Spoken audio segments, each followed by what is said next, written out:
starting the chapter number 2, which is the types of chemical reactions. Basically chapter number 2 जो है वो हमारा chemical combinations के नाम से है, लेकिन हम यहाँ पे चैप्टर नंबर 2 का एक पार्ट जो है वो केमिकल रिएक्शंस का वो स्टडी कर रहे हैं। तो सबसे पहले हम ये बात करेंगे कि रिएक्शन किसे कहते हैं। तो any change which alter the composition of a substance, यानी कि सब्सटेंस की कंपोजिशन में कोई चेंज आ जाना, यानी कि या तो सब्सटेंस जो है वो कोई बन रहा है, कोई सब्सटेंस ब्रेक डाउन हो रहा है, उस सब्सटेंस में कोई चेंजेस आ रही हैं, यानी कि हम किसी अलॉय में से कुछ एलिमेंट्स को रिमूव कर रहे हैं, उसे प्यूरिफाई कर रहे हैं, तो what sort of the change किसी किस्म का हो हम उसे रिएक्शन कहते हैं। मतलब सब्सटेंस की कंपोजिशन में कोई चेंज आ जाए हम उसे रिएक्शन कहते हैं।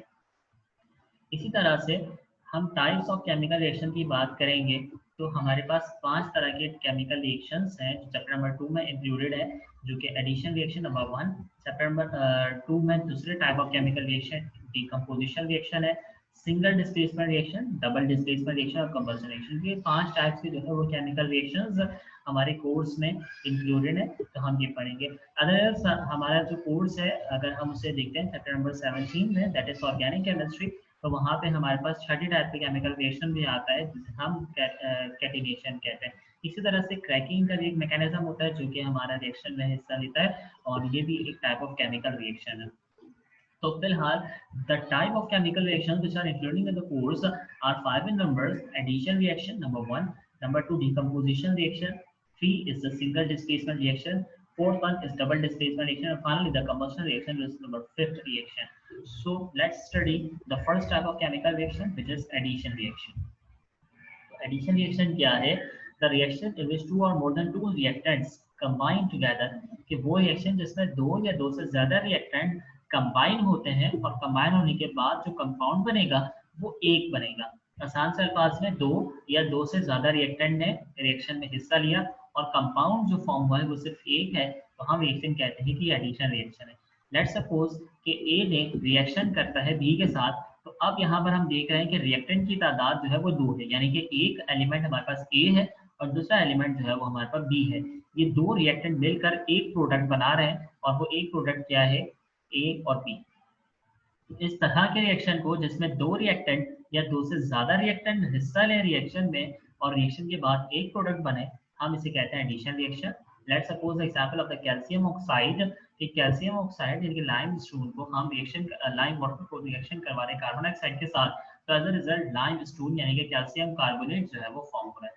तो अगर हम यहाँ पर देखें तो 2 रिएक्शन के लिए एलिमेंट्स जो है, यानी कि हम ये कह सकते हैं कि 2 सब्सटेंसेस रिएक्शन में हिस्सा ले रहे हैं और रिएक्शन के बाद जो कंपाउंड की फॉर्मेशन हुई है वो एक है, तो ये एडिशन रिएक्शन आएगा। नाम भी इंडिकेट कर रहा है कि एडिशन यानी कि जितने भी रिएक्टेंट है वो सब ऐड हो जाएंगे और एक प्रोडक्ट बनेगी।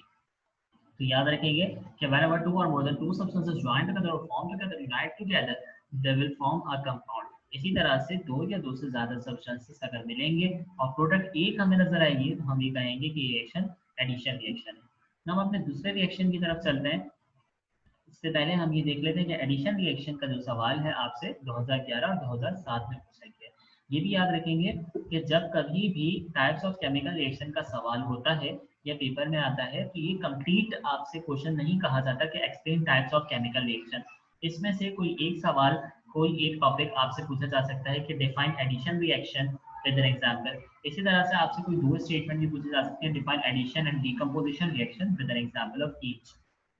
बहरहाल आपने याद 5 को ही रिएक्शंस करने हैं, लेकिन इसमें से कोई 2 या 3 रिएक्शन आपसे पूछे जा सकते हैं।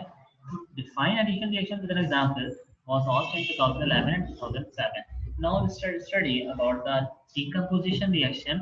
So the type of reaction in which single compound breaks down, जिसमें एक compound break होगा into 2 or more than 2 substances, 2 या 2 से ज्यादा substances का reaction कहलाएगा decomposition reaction।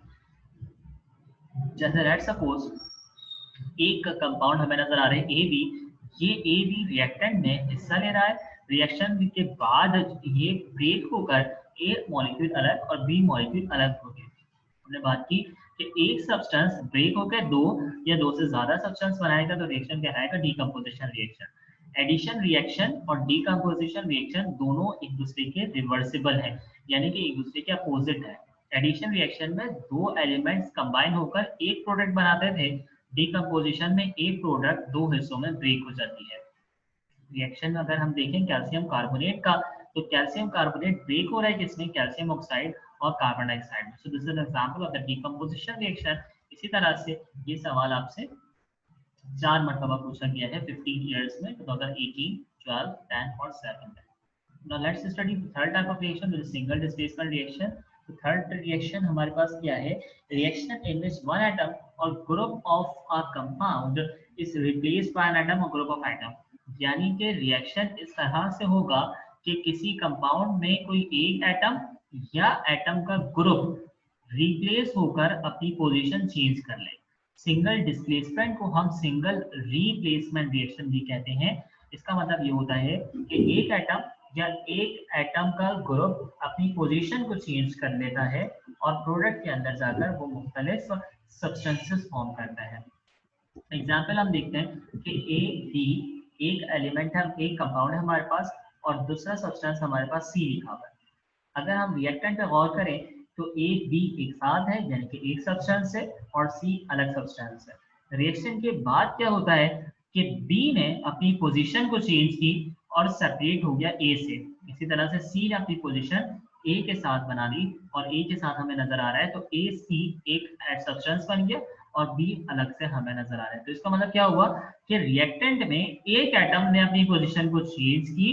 इस तरह अगर एक एटम अपनी पोजीशन को चेंज करेगा तो हम कहेंगे सिंगल डिस्प्लेसमेंट रिएक्शन।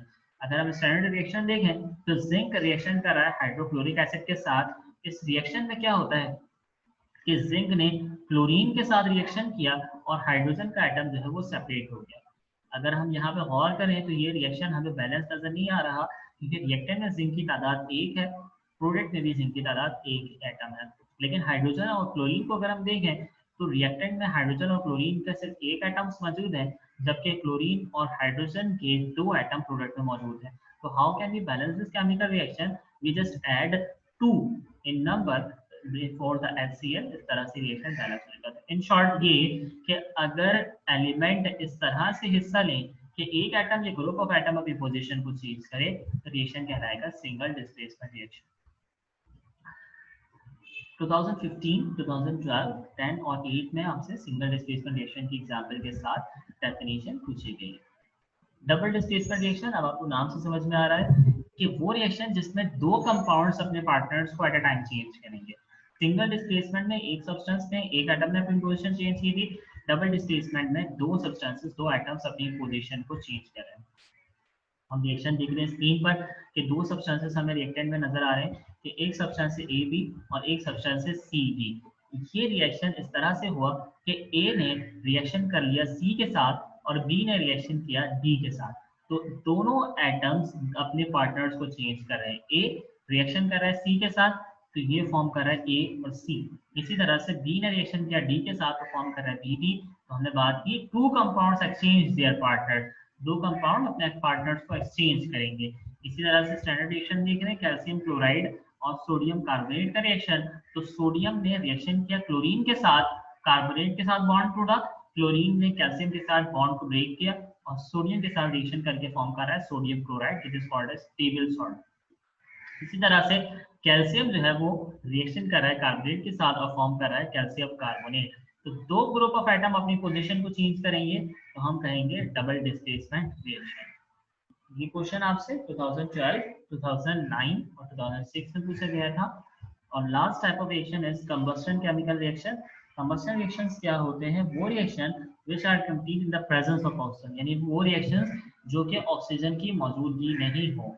अगर ऑक्सीजन इन्हें नहीं मिलती तो ये रिएक्शंस कंप्लीट नहीं होते। ऐसे रिएक्शन जिन्हें कंप्लीट होने के लिए ऑक्सीजन गैस की जरूरत पड़े वो रिएक्शंस कंबस्टन रिएक्शन कहलाते हैं। लेट्स सपोज कि ए बी एक सब्सटेंस है, ये रिएक्शन कर रहा है और रिएक्शन करने के बाद फॉर्मेशन हुई A+B की, तो ऐसे रिएक्शंस को हम कहते हैं कंबस्टन रिएक्शन। जनरल एग्जांपल दे सकते हैं कि मीथेन गैस रिएक्शन कब तक नहीं करेगी, जब तक का ऑक्सीजन गैस मौजूद नहीं होगी। यानी कि मीथेन को हम ऑक्सीजन की प्रेजेंस में क्या कर सकते हैं, बर्न कर सकते हैं, और बर्न करने के बाद रिजल्ट में हमें कार्बन डाइऑक्साइड और वाटर, जो कि स्टैंडर्ड है हमेशा यही मौजूद होता है रिएक्शन के बाद, ये मिलेगा, तो ये रिएक्शन कंबस्टन रिएक्शन कहलाएंगे। इन शॉर्ट ये कि एडिशन रिएक्शन में दो सब्सटेंसेस मिलकर एक प्रोडक्ट बनाते हैं तो रिएक्शन कहलाता है एडिशन रिएक्शन। अगर एक सब्सटेंस ब्रेक होकर दो सब्सटेंसेस में ब्रेक हो जाता है तो हम रिएक्शन कहते हैं decomposition reaction. Single displacement reaction वो रिएक्शन है जिसमें एक एटम अपने पार्टनर को चेंज करके अपने पोजीशन को चेंज करता है।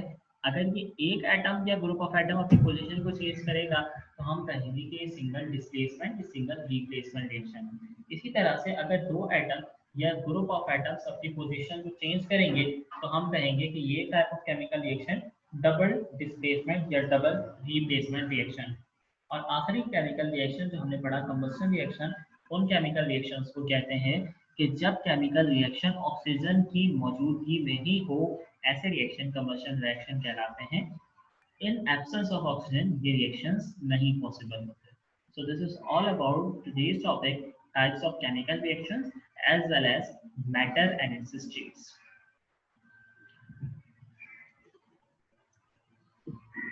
Any question related to the topics of both of the topics, so you can ask in the comments.